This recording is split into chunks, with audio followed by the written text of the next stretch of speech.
Құрметті отандастар, біздің тағы да бір керемет мемлекеттілігіміздің болмыс бітімін айқындайтын мерекеміз рәміздер күнімен шын жүректен құттықтағым келеді.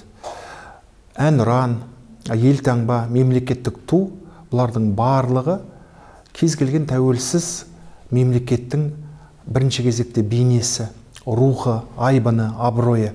Сондықтан үлкен президент сайлау секілді, болмаса үлкен спорттық додаларда, биік мінберлерде ең бірінші кезекте еліміздің мемлекеттік әнұраны шырқалады. Елтаңба көтеріледі. Көк туымызға тәу етеміз. Көк тудың ар жағында біздің қазақтың рухы жатыр. Себебі бүкіл жыраулар поэзиясында осы байраққа байланысты, туға байланысты небір жырлар бар, толғаулар бар. Ол толғауларды, жырларды оқып, тудың мән маңызын ерекше түсінесің, жан жүрегіңмен сезінесің. Расында да кезінде жаугершілік замандарда, тіпті сонау сақ ғұн кезеңдерінің өзінде де байрақтың мәні ерекше болған. Ол үлкен көшті бастап келе жатқан, болмаса мынау сан мыңдаған жауынгерлердің алдында ту ұстайтын баһадүрді арнайы таңдайтын болған. Қазіргі жағдайда олимпиадаға шығар кезде де біз сол жүйріктің жүйрігіне, тұлпардың тұлпарына мемлекетіміздің көк туын тапсырамыз. Оны мемлекет басшысы арнайы қабылдап тапсырады. Себебі олимпиадалар, Азияда ойындары, бұлардың барлығы да мәртебесі биік, үлкен шаралар болып есептеледі. Сондықтан көк туды қолға алған кезде адамның бойында үлкен бір алапат сезім болады. Ол адамның бойындағы ұлттық рухты, елдік сезімді оятады. Расында да туда біздің қазақтың намысы жатыр. Туда біздің қазақтың ұлттық рухының биіктігі жатыр. Менің өзім де кез келген спорт шарасын қарап отырған кезде, көк туды көтеріп алып шыққан кезде, жеңімпаз болып жатқан кезде, сол көк тумен бірге менің де жүрегім бір дүрсілдеп, ерекше бір тебіреніске толған тұсқа түсем. Ал енді гимнді айтқан кезде, ол мүлдем басқаша жағдай. Әнұран бұл елді біріктіретін дүние. Еңкейген кәріден еңбектеген балаға дейін барлығы қолын жүрегінің тұсына қойып, әнұранды бірге шырқайды. Әнұран арқылы елге деген өзінің махаббатын жеткізеді, елге деген өзінің жүрек жарды сезімін жеткізеді.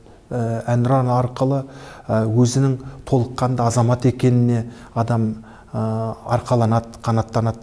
Сондықтан осы бір рәміздер, мемлекеттік рәміздер расында да мемлекеттіліктің нақты жарқын белгісі, және бұнда тамыры тереңде жатқан біздің бабаларымыздың үні жатыр, сыры жатыр, бабаларымыздың біздерге тапсырған ақжолтай аманаты жатыр. Мен расында да осы әсіресе көк туды қолға алған кезде ондай сәттер болды. Халықаралық фестивальдарға барып, үлкен өнер додаларына шығып, жеңімпаз болып жатқан сәттерде біз міндетті түрде көк туымызды алып шығамыз. Сол кездегі адамның бойындағы аласапыран сезімді сөзбен айтып жеткізу мүмкін емес. Сондықтан бұл дүниелер біздің мемлекетімізде заңмен қорғалған. Мемлекеттік туымызға деген, әнұранымызға деген, елтаңбамызға деген арнайы заң баптары бар. Ол заң баптары арқылы бүкіл Қазақстан Республикасының азаматы ең бірінші кезекте құрметпен қарау керек. Ал енді салыстырмалы жағдайда басқа мемлекеттермен салыстырған кездегі дәл осындай бір ерекше құрмет, ерекше мәртебенің берілуі мынау рәміздерге. Бұның барлығының астарында сол сонау мыңжылдықтардан келе жатқан рәмізге қасиет деп қарау, рәмізге бір киелі бойтұмар секілді қарау секілді үлкен бір сезім жатыр. Осындай бір жауапкершілік жатыр. Бұл бабадан балаға, ұрпақтан ұрпаққа жалғасқан үлкен бір аманат секілді дүние. Жалпы мынау әлемдік дүниежүзілік театр фестивальдары өтеді ғой, халықаралық театр фестивальдары өткен кезде, өнер додалары өткен кезде міндетті түрде біздің театрдың труппасы туды бірге алып жүреміз. тек қана үлкен туды емес, сонымен бірге қолға ұстайтын, мынау жеңілдік туғызатын, самолеттармен, мынау транспортпен тасуға ыңғайлы жалаушаларды өзіміздің көк туымыздың негізінде жасалған ол жалаушаларды да алып жүреміз. Себебі жүрген жерімізде біз мемлекетті насихаттаймыз. Өнер арқылы біз Қазақстанның мәдени имиджін, рухани болмыс бітімін насихаттап жүреміз. Ал сондықтан мысалға менің әлі есімде 2018 жылы біздер Франциядағы дүниежүзілік Авиньон фестиваліне барған кезде, сол Авиньон қаласының көшесінде біз 2 апта бойы сол өзіміздің туымызды ұстап жүрдік. Сонда бүкіл сол жан-жақтан әлемнің түкпір-түкпірінен келген қатысушыларды былай қойған кезде көрермендердің өзі біздің көк туымызға көздері үйреніп, бірден Қазақстан деп танитын болды. Яғни көк туды ұстау арқылы біз өзіміздің әндерімізді айтамыз. Былайша айтқан кезде өзіміздің географиялық қай мекеннен келгеніміздің барлығын айтып отырамыз. Дәл осындай жағдай біз Қыз жібек этнофольклорлық мюзиклімен 2017 жылы Брюссельге қаласына барған сапарымызда атақты Европарламенттің қасына барып, біз Қазақстаным әнін айтқан болатынбыз. Ол жерде тек қана сол Брюссельде тек Европарламенттің жанында ғана емес, сонымен бірге театр сахнасында тұрып айттық. Сондықтан енді мен бір айта кетерлігім, мен енді шетелдіктермен мынау магистрлік бағдарлама бойынша, докторлық бағдарлама бойынша жиі кездесіп, көрісіп, сұхбаттасып тұрам. Сол кезде олар тіпті менің мынау сыртқа шыққан кезде кішкентай көк туымыздың шағын формасын, жалаушаны алып шығам ғой, сол кезде таң қалады. Және сол жігіттер мен қыздарымыз арқылы олар мынандай нәрсеге көз жетті. Расында да мына қазақстандық жастардың өздерінің рәміздеріне деген патриоттық сезімі ерекше екен. Өздеріңіздің мемлекетке деген елдік сезімдеріңіз биік екен. Оның бірден бір үлгісі, мысалы, осы туда жатыр деп таң қалады.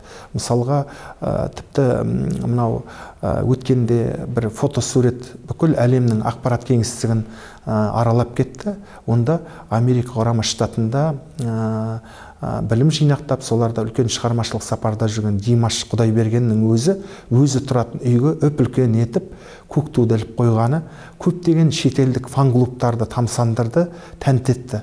Бұның ар жағында да сол бесіктен басталатын, тіпті мектептен басталатын, енді тәрбие тал бесіктен ғой, сол тал бесіктен басталатын мемлекетке деген, елге деген сондай бір елжандылық, елдік сезімдермен тәрбиелеудің тамыры жатыр деп мен есептеймін. Сондықтан ұяда балапан не көрсе ұшқанда соны іледі ғой. Біз кішкентай кезінен бастап осы арқылы үлкен ұланғайыр мемлекетті сүюді үйретеміз.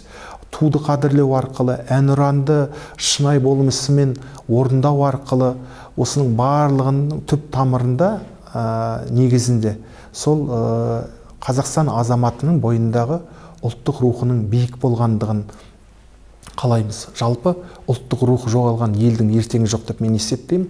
Ұлттық рух бұл мемлекеттің ең басты құндылықтарының бірі деп есептеймін. Сондықтан бұл құндылықтардың барлығы жаңағы біз айтқан көк туды қолға ұстап желбірету арқылы, әнұранды шырқау арқылы бір үлкен жасампаз істерге құлшыныс тудыратын осындай бір қарапайым дүниелерден бастау алады. Егер көшеде кетіп бара жатқан бала мен ондайды көрмеппін, көк туды басып өтеді деген жағдайда. Көк туды еңкейіп қолына ұстап көтеріп алады. Тіпті осы елордалық ақын Айбатыр Ситақтың бір өлеңі бар.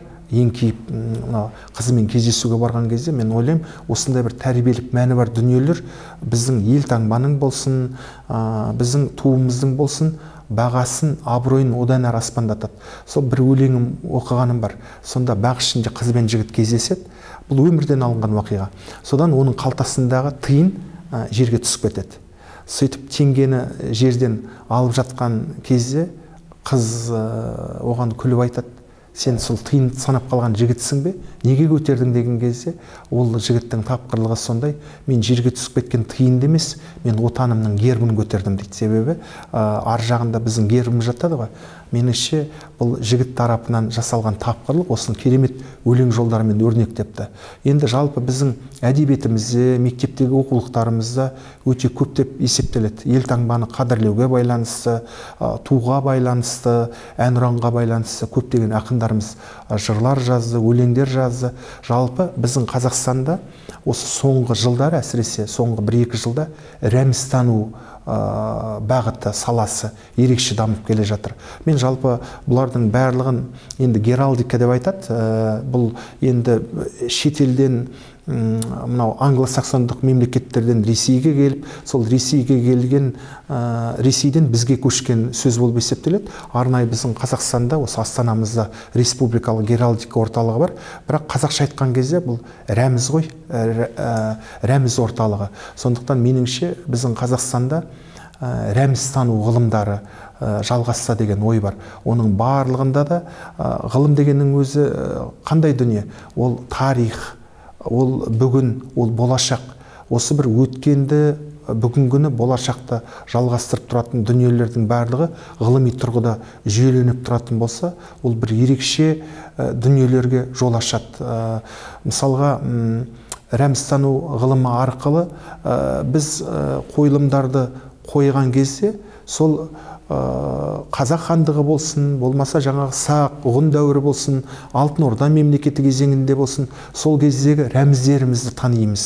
Олардың тарихына, олардың қасиетіне, олардың бүкіл шежіресіне қанығатындай боламыз. Және тек біз емес, сол біздер шығаратын фильмдер арқылы, осы өнер адамдары сахналайтын қойылымдар арқылы, әндер арқылы, керемет әдеби туындылар арқылы өскелең ұрпақ оны тани білетін болады. Және сол арқылы бойына сол өзінің ұлтының рәміздеріне деген махаббатын қан арқылы сіңіре бастайды. Сондықтан мына балабақшаларға барған кезде кішкентай бүлдіршіндеріміздің, немерелеріміздің тықылдап тұрып әнұран айтқан кезде біз не нәрсені көз алдымызға елестетеміз? Ең бірінші кезекте сол болашақ өскелең ұрпақтың бар екендігіне, елдің ертеңі осылар екендігіне бір үлкен сеніммен қарайтындай боламыз. Сондықтан жалпы әрбір отбасында, менің ұғымымда, міндетті түрде мемлекеттік ту болу керек деп есептеймін.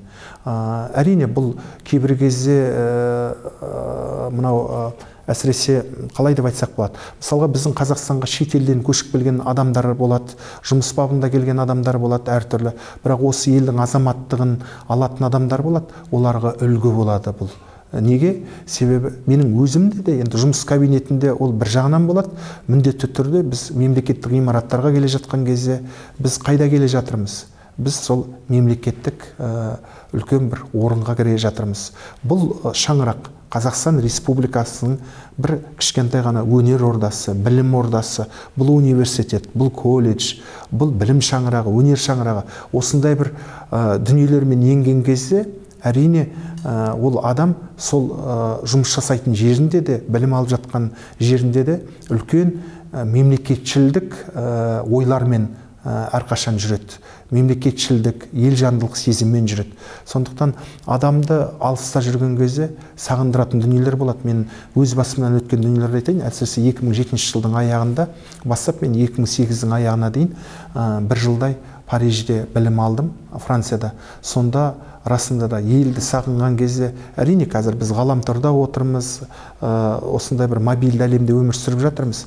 Бірақ сол өз қолыңа ұстап туыңды кеудеңе басасың, бір сағынышыңды жеткізудің әртүрлі формалары болады. Сонда менде жасыратын жоқ, сол елден алып кеткен туды қолыма ұстап, бір кеудеме салып, осындай бір сағынышымды басатынмын. Оның барлығында да, ар жағында да, мен сенің туған перзентіңмін, Қазақстан, мен саған оралам. Ай, менің туған жерімнің қасиетті топырағы-ай, көгілдір аспан-ай, мен сені сағындым ғой, мен сенің ақселеулі далаңды сағындым ғой деген сондай бір сезімдеріңді жеткізесің. Бұл әрине өнер адамдары емес, кез келген ғылым болсын, техника болсын, тіпті қай сала бойынша білім алып жатқан жастар болсын, солардың барлығынан мен осы дүниелерді көріп, тамсанып тәнті болып отырамын. Бұл дүниелер керек дүниелер. Отансыз адам болмайды. Ер жігіттің де, жалпы азаматтың да негізгі тірегі отаны ғой. Сондықтан біздің жалғыз ғана отанымыз бар. Ол осы ұланғайыр Қазақстан. Ал енді Қазақстанымыздың аспанында көк туы әрқашан асқақ желбіреп тұру үшін, елдігіміз биіктеп тұру үшін әрбір азамат сол елге, мемлекетке өлшеусіз қызмет істеу керек. Расында да Совет үкіметі кезінде кеңестік идеологияда небір әндерді шығарды. Сол әндердің біреуі «Мой адрес не дом, не улица, мой адрес Советский Союз» деп басталатын. 15 одақтас республиканы қалай сүюге болады? Ал отанға деген махаббат ең бірінші кезекте сенің туған топырағыңнан басталады. Сен кішкентай ауылда дүниеге келетін болсаң, сол сенің көршілеріңнен, сен тұрған көшеден, сен білім алған мектептен, сенің ұстаздарыңнан, сол ауылдағы қарапайым еңбек адамдарымен сенің ортаңдағы қарым-қатынастан басталады. Ұланғайыр мемлекетті түгелдей сүйемді мүмкін емес. Ең бірінші махаббаттың іргетасы сол адамның туған жерінен басталады. Туған жер, өскен орта кез келген азаматтың болмысын, тағдырын құрайды. Сондықтан мысалға менің есіме осындай бір сәттерде Алаш арыстары еріксіз оралады. Олардың туған жерге деген сағыныштары еріксіз оралады. Мұстафа Шоқай Европада өзінің өмірін өткізген, елге сағынышы, елге деген ол кісінің аңсауы әбден дерт болған тұлға. Болмаса Әлихан Бөкейхан, Жаһанша Досмұхамедов, Халил Досмұхамедовтер, бұлардың барлығы жер аударылды ғой, кеңестік идеологияға қарсы шыққан үшін деп. Сонда олардың бойында елге деген махаббат сөнген жоқ.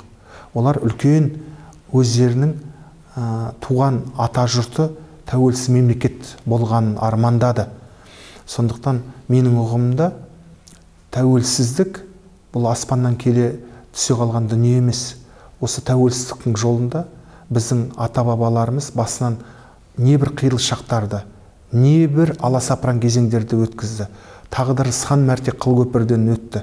Бірақ олар рухын жоғалтқан жоқ. Және сол осы елді бізге аманат етіп жолдады. Сондықтан енді қазіргідей жағдайда мынау космополиттік тұрғыдағы құндылықтар бар.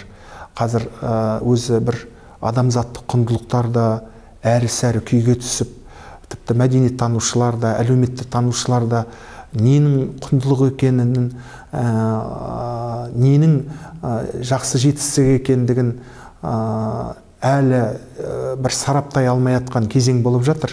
Сол кезеңдерде расында да менің ұғымымда адамның бойында өзінің ұлттық иммундық жүйесі мықты болу керек. Меніңше енді космополит адамдарда оларда өмір сүру тиісті. Жалпы пікір құндылығы, әрбір адамның ішкі ойы, өмірге деген көзқарасы, оның барлығын біз сыйлауымыз керек, құрметтеуіміз керек. Бірақ осы бір ұланғайыр даланы сақтап қалу үшін меніңше тал бесіктен бастап біз сол өзіміздің балапандарымызға елді, жерді сүюді үйретуіміз керек. Өзіміздің тарихымыздың қасиетті тұстарын, шежірелі де шерлі тұстарын әрқашан әңгімелеп отыруымыз керек. Біз шүкір отанымыз бар, біздің ата заңымыз бар, біздің әнұранымыз бар, біздің желбіреп тұрған көк байрағымыз бар. Біз кез келген әлемнің қай кеңістігіне 6 құрлыққа барсақ та біз Қазақстаннан келдік. Менің туған жерім, туған мемлекетім Қазақстан деп айта алатындай жағдайда жүруіміздің өзі бұл ғажап дүние емес пе?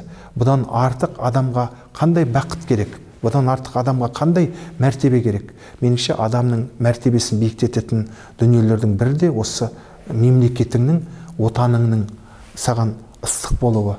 Сондықтан біздің көк туымыз әрқашан желбірей берсін, елдігіміз асқақ болсын, әнұранымыз әрқашан үлкен додаларда, үлкен әлемдік кеңістікте шырқала беруіне мен тілекшімін.